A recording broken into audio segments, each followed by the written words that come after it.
कदम घबरा रहे थे। निकल चुका मैं पार्क की ओर। वहाँ पे देखा कि एक युवा अपनी विचित्र कलाएं बखेरता हुआ पाया गया। ये सब देखने के बाद मेरे अंदर एक सुपरनेचुरल पावर आ गई। इतना था कि मैं अच्छा हुआ कि मैं देख सकता हूँ, और मैं खुशी के मारे निकल चुका हूँ इस सब की तलाश में मिशन पॉसिबल पर।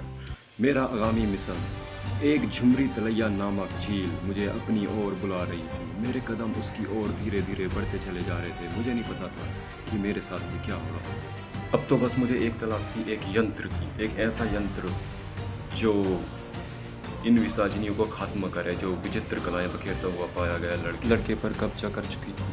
इतना नहीं था कि मैं ढूंढने लगा सब तरफ, चारों तरफ देखने के बाद मुझे कुछ एहसास हुआ। एक आवाज़ मुझे पेड़ के पीछे से सुनाई चल दिया था। तभी मेरे हाथ में एक यंत्र आ गया। इस यंत्र में इतनी शक्ति थी कि मैं इसको कंट्रोल नहीं कर पा रहा था। इसकी रिहर्सल करने के बाद उसके बाद तभी मुझे अली बाबा 40 चोर का दरवाज़ा दिखाई दिया। इस दरवाजे के पीछे जरूर विसाजनी है। ये सब देखने के बाद मैं दंग रह गया। मैंने आस्तीन का सांप हिलाया और उठाया और मेरे कदम सीढ़ियों की ओर चल दिए। जैसे ही मैंने देखा, अपना निशाना साधते हुए मैं सबसे ऊपरी भाग पर खड़ा हो गया। वहाँ पे मैंने देखा एक विशालकाय गुफा मेरी आंखों के सामने आ गई। यानी कैसे मेरी कमलों की आहट का पता चल गया। वो पे बेहतरीन कीर्तियों से सजी हुई गुफा मुझे आकर्षित कर रही। हिम्मत जुटा के एक सस्ता फ्लैक्स किया वहाँ पर। तभी मेरी नज़र एक अंदर गुफा में से मुझे एक आवाज़ सुनाई दी। उस आवाज़ को सुनकर मैंने उनको चुप करा, नहीं तो मैं डर जाता। उतरा जैसे ही मैं नीचे गया, वहाँ पे एक एलियन अपनी टोपी छोड़ गया। ये सब देखने के काफ़ी अंधेरा था। कहीं मैं अपनी शक्ल तो नहीं भूल गया, चेक कर लेता हूँ।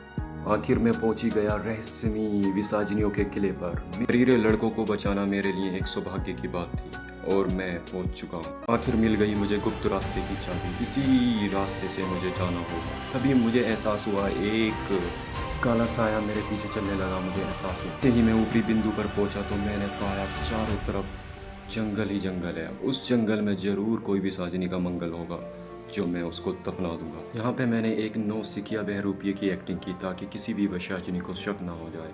इतना था कि मेरी नज़र मेरे कैमरामैन पर पड़ गई। मैंने दोनों आस्तीन के सांप को मजबूत किया। विसाजनी से मैंने कैमरामैन को बचाया। पत्थरनुमा सीढ़ियाँ मेरे कदमों को अपनी ओर खींच रही थी। जैसे ही मैं उस पर चढ़ने लगा तो मुझे एहसास हुआ, ज़रूर आस्तीन का सांप यही होगा। ये सब देखने के बाद मुझे एक से बचने के लिए मैंने अपनी शक्ल पे से फिल्टर की चादर उतार दी। और इतना नहीं, अब कोई भी विसाजनी मुझे पहचान नहीं पाएगी। इससे मैं फ़ायदा उठाऊंगा और मैं हर एक विसाजनी को पराजित कर दूंगा। यहाँ पर मुझे दूर संकोच करता हुआ युवा पाया गया। इतना ही। फिर मैंने यहाँ पे विचित्र शॉट की प्रैक्टिस की, और यहाँ पे मुझे शक हुआ मेरा कैमरामैन कुछ मुझसे छुपा रहा था। इतना ही नहीं, मैंने देखा कि क्या छुपा रहा है। मैं उसकी ओर हुआ कि मुझे विसाजनियाँ पहले से ही अपने कवच में कैद हैं। ये सब देखने के बाद मैंने एक अच्छी तरीके से चेक करने के बाद मैंने देखा कि कोई भी विसाजनी बाहर नहीं है। तो फिर वो लड़का विचित्र कलाएं क्यों बखेर रहा था? मुझे पूरा एहसास हो गया कि वो विचित्रकरण अपनी विचित्र हरकतों की वजह से बखेर रहा था।